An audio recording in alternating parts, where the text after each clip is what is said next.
गम का साया हटा दे।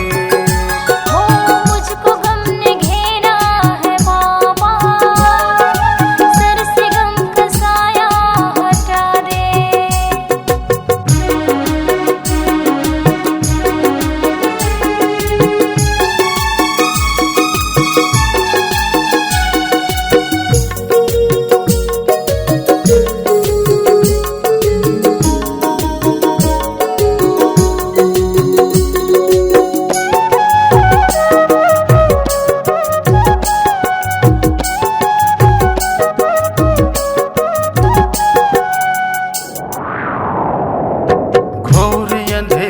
मुझे ले डूबा, मैं अकेला हूँ।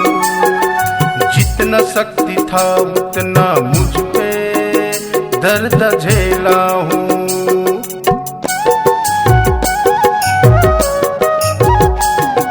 घोर अंधेरा मुझे ले डूबा, मैं अकेला हूँ।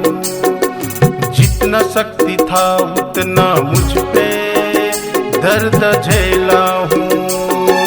दूर मैं हुआ हूँ, मजबूर मैं हुआ हूँ।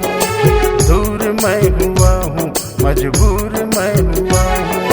अब तो मेरे अपने से मिला दे, मुझको गम ने घेरा है बाबा, सर से गम का साया हटा दे।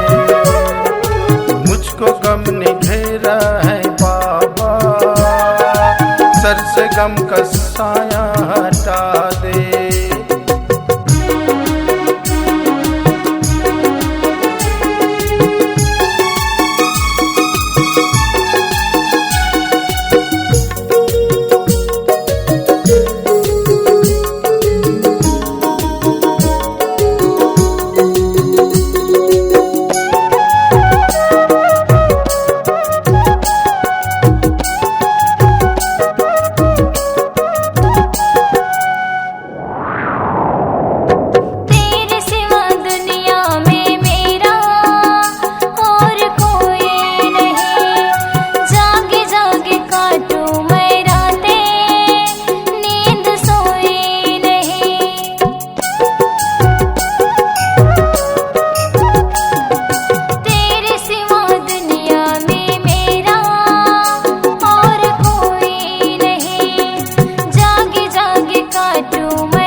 जीवन तेरे हवाले, सुनो गिरद वाले, जीवन तेरे हवाले।